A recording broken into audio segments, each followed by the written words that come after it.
This is Joshua Tree National Park. As one of America's most iconic parks and one we have yet to visit, it seemed like the perfect spot for us to kick off a 2-week overland adventure spanning some of the most spectacular landscapes Southern California has to offer.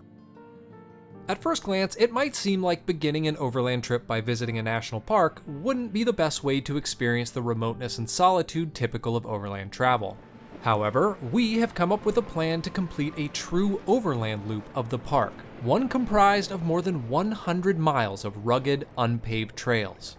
Our planned route would take us up and over rocky mountain passes past the ruins of old gold mines, before traversing through open desert, navigating tight canyons, and picking our way through rough trails, in search of what can only be described as a true oasis in the desert.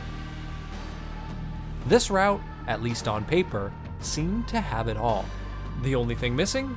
The crowds of people normally associated with visiting a national park.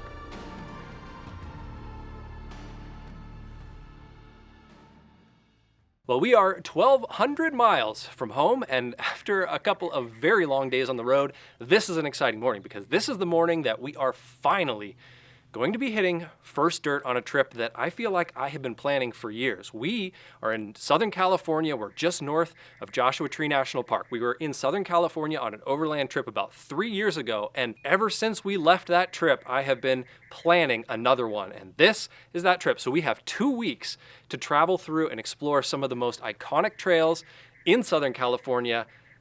And I'm so excited to be here. The sun is shining. It's beautiful. We got perfect weather this morning. The trucks are all loaded up, so all that's left to do now is just work our way to the beginning of the trail and get on some dirt.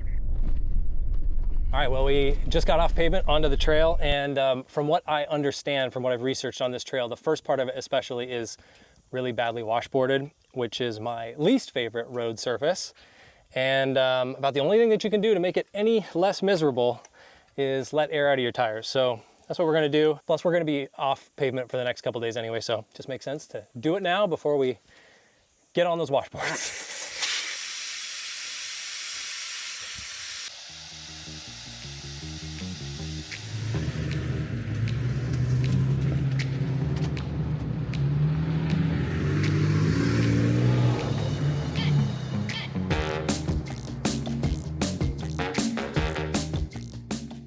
Our loop begins in BLM land, north of the park boundary, taking us through a vast expanse of open desert.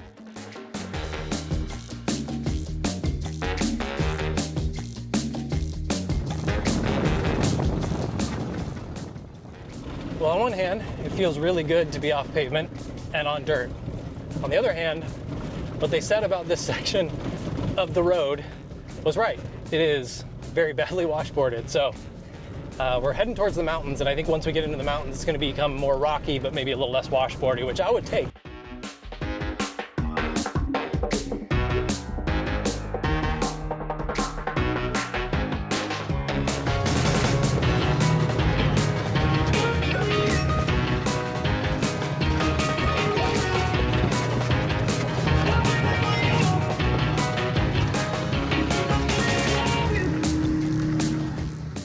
As we approached the mountains, the washboards mercifully disappeared, replaced by loose rock and some small, easy-to-navigate ledges. Getting into the mountains themselves, the trail became a bit more technical and a lot of fun.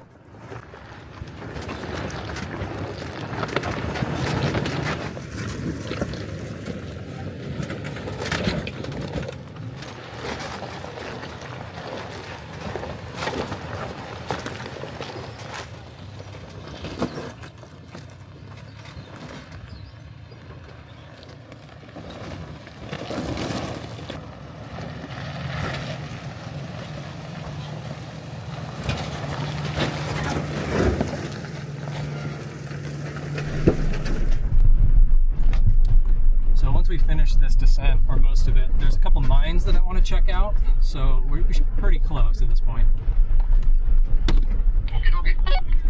made our first stop of the day along the trail, and we just decided to park the trucks because the side trail that leads to the first mine that we want to check out, this is a mining district after all, but the trail is really narrow and rocky, so we just decided to park the trucks and just walk down to it. That doesn't look like it's that far away. This was a gold mining area, and so these are apparently all old gold mines, and they're scattered around everywhere. We've passed probably half a dozen others that we didn't stop at, and there's just a few that I had marked that I really wanted to check out, and this is one of them. We made it to the mine. This one's called the Golden Egg Mine, I believe, and it's kind of cool. The building's still somewhat intact, and you can see some of the, like, it looks like up here there's maybe a sluice. I don't know. I only know gold mining from Gold Rush on the Discovery Channel.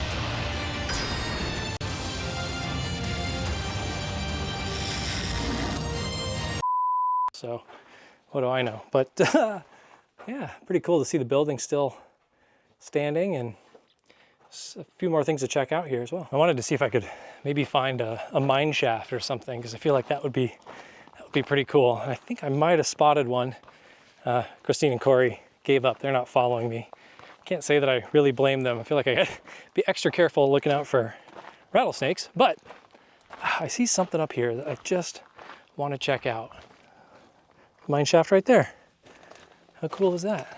Of course I didn't bring a flashlight because that's kind of what I do. Wow, look at that.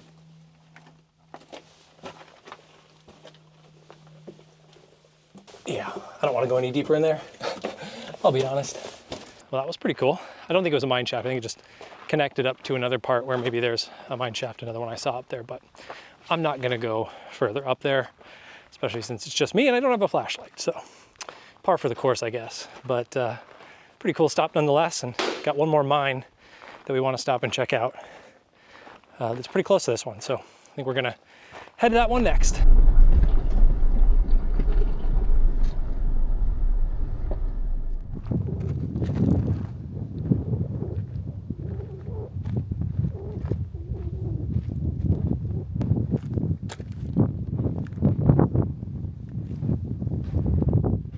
Well, this is the other mine that I wanted to stop and check out. This is the Sunset Mine is what it's called, and it's really just, I think, known for the California flag on one side and the American flag on the other, but it's pretty cool. I think there is actually a mine down there somewhere, but I think, as far as what I can tell, most people come to see this building. So we did it, and now we just need to work our way down the rest of this pass to where it flattens out, and hopefully it gets a little less rocky. That has been pretty fun.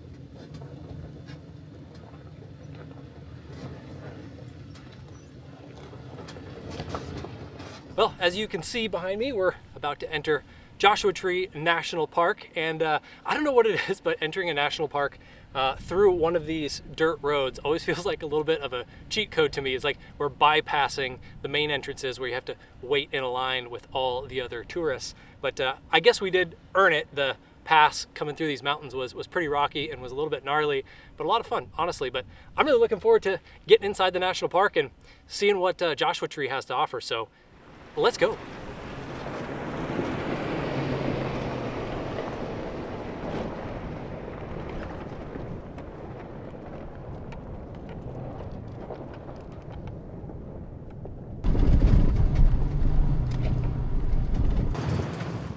Once inside the park, the road became much smoother, and before long, we had made it to our campsite for the night. Well, we have got camp set up, not our ideal camp situation in the sense that we are at a designated campsite here in Joshua Tree National Park, but it's kind of just how it goes here. Unfortunately, Joshua Tree National Park does not allow dispersed camping inside the park. So there are some areas on the north end and the south end and BLM land that you can camp out. None of them seemed really all that nice, so we just decided to stay inside the park. So that's what we're doing. But the nice thing with this is that there is a trailhead that goes to, I don't remember the name of it, but it's like a desert oasis that is just a short walk from our campground. So we're gonna go check that out and see what that looks like. Since we got here pretty early, got a little time to kill.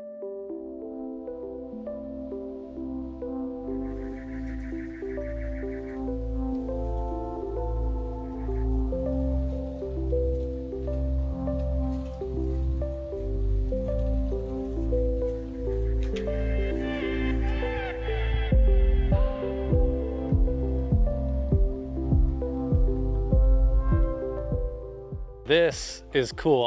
I don't think I've ever seen something that really feels like a desert oasis as much as this does. I mean, there is nothing but rock and the occasional Joshua tree around here. And then you dip into this little spot here and you got these giant palms. I don't know what they're called, but these are like my favorite palms. I've only seen them a couple times.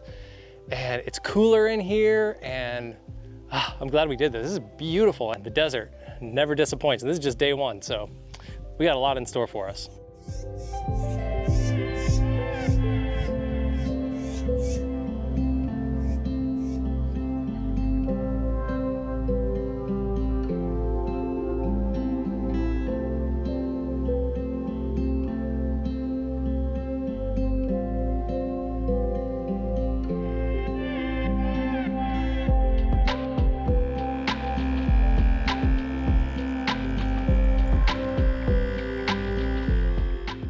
Good morning from Joshua Tree National Park. Today I'm really looking forward to because we're gonna hit a couple of trails that I've been wanting to check out for quite some time, and we're gonna basically do a loop through Joshua Tree National Park, most of which is going to be off pavement. We're gonna hit a couple of canyons, maybe do a short hike. There's a couple things I want to check out, and yeah, just looking forward to making the most out of today and basically spending the entire day just exploring the park before we end up here again tonight, and we're gonna meet up with some friends who are gonna join us here and then be with us for the rest of the trip. So packing up the trucks now and gonna get after it. All right, so we're just about to get started on the Pinkham Canyon Trail. And I've got to say, I've been trying a new feature on onX on this trip. They have navigation, which I didn't realize. It's a relatively new feature, but I'm trying it for the first time, like I said, and it works surprisingly well. I mean, if I'm honest, I didn't think that it would work that great, especially when you compare it to something like a Google Maps, which is like the king of navigation. But even using it on the highway, it's pretty good. And when you get off pavement and Google Maps basically becomes useless, it becomes really helpful, especially if you have waypoints or a route. You can just tap on it and you can click to navigate to it, and it'll take you right there. So something new that I'm figuring out with onX, and it's so far been pretty helpful on this trip. But yeah, anyway, excited to hit this trail.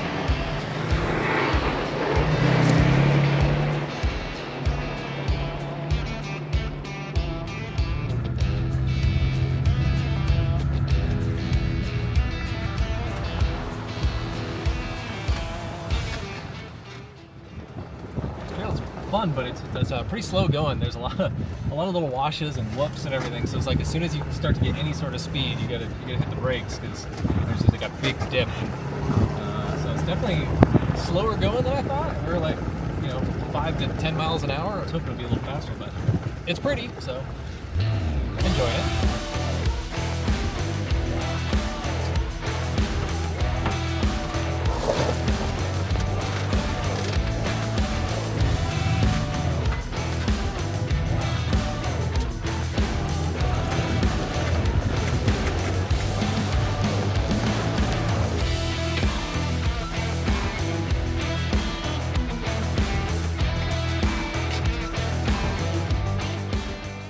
All right, so we just got out of the trucks because we're towards the end of Pinkham Canyon Trail, and it's kind of an obstacle here, so we're just getting out to walk it and make sure that we know what line we're going to take, and I'm pretty sure that the camera isn't going to do this obstacle justice.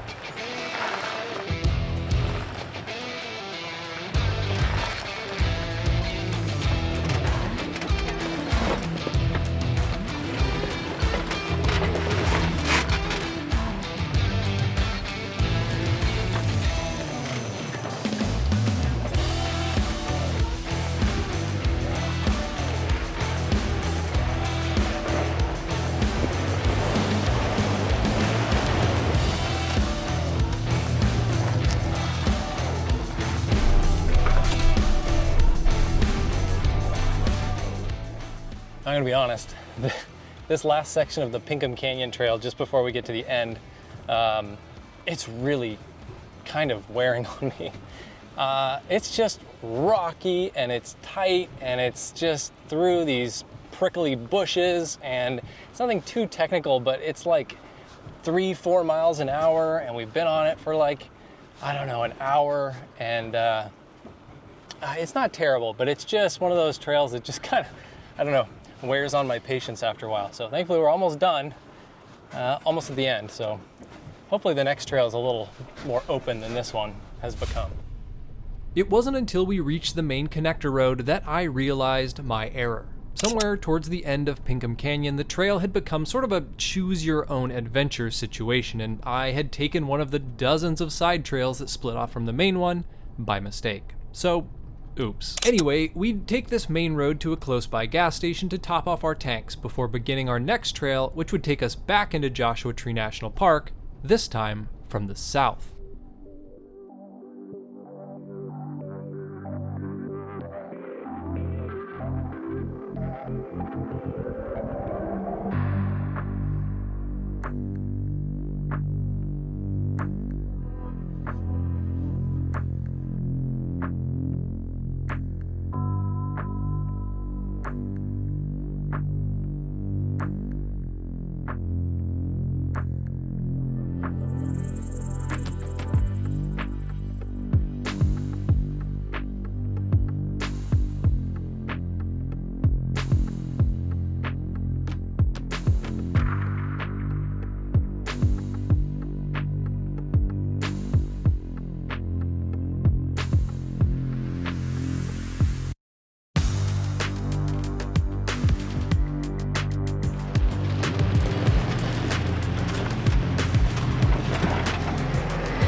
Burdue Canyon is shaping up to be just as rocky as Pinkham Canyon.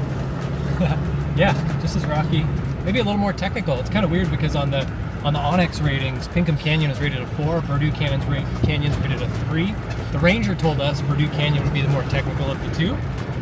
And so far she's right. There's a couple of like rocky obstacles so far we've hit that I think were probably more challenging than anything we did on Pinkham Canyon. But it's a fun trail. I'm really enjoying this one.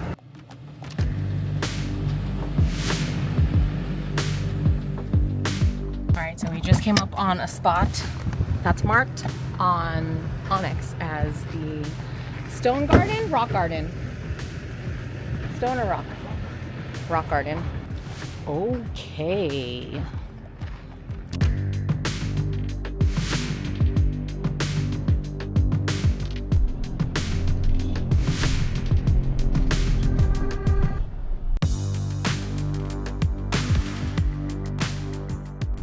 Spending a little bit of time in 4 Low today. This trail, a rocky climb here, and fun little obstacles.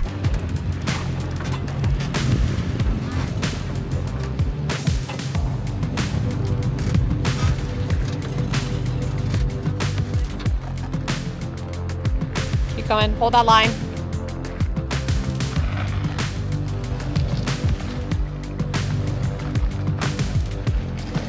Yep.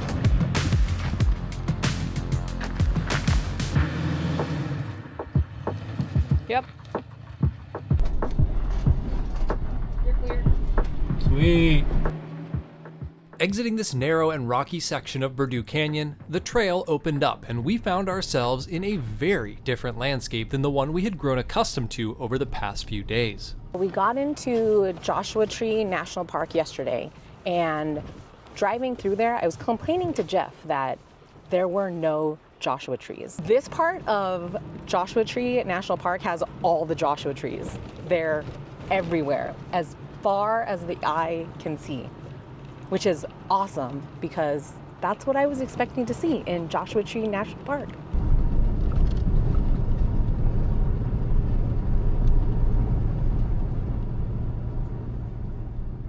Well, we're back at camp, and man, it was a pretty long day. It was a lot longer than I think we were all expecting, but Yeah. It was a lot of fun. It was great. We managed to do 2 trails. We did Pinkham Canyon Trail, we did Burdue Canyon Trail, and it was a little bit technical. It was fun. It was a little slow going, rocky.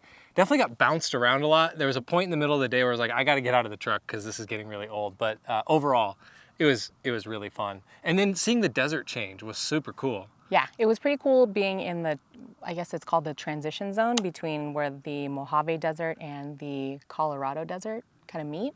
And it was cool to see the change in vegetation and seeing a ton of birds and wildlife on the Mojave side, but not so much on the Colorado desert side. But it was awesome, nonetheless. We basically did a full loop of Joshua Tree National Park, which we really got to see a lot of it. So we did Old Dale Road yesterday, up over that mountain pass in the mining district into Joshua Tree from the north. And then obviously today we did Pinkham Canyon, which is kind of along the south, and then Burdue Canyon along the west. So if you are somebody who likes to explore national parks off-road, like we do, we saw like 3 people today. Yeah, all the day. entire day. 3 people. It was 3 Jeeps coming the other direction. And if you like to explore that way, Joshua Tree National Park is great for that. There's so much to explore off pavement. The fact that we got to explore the entire park, I think is awesome. Yeah. So now, our friends just arrived, by the way. They just pulled into camp. Connolly and Michelle, if you've watched our videos, you've seen them in a lot of our other adventure videos. But anyway, we're gonna go say hi to them, and then tomorrow morning we are gonna get out of camp here. We're gonna head south to Anza Borrego, and we're gonna spend a couple days exploring down there, which I'm really excited about. So hopefully you'll join us for that, and thanks so much for watching. We'll see you in the next one. What's up? What's up? Woohoo! You guys made it. Good to see you. We had a leisurely. Oliver. What's up, Oliver?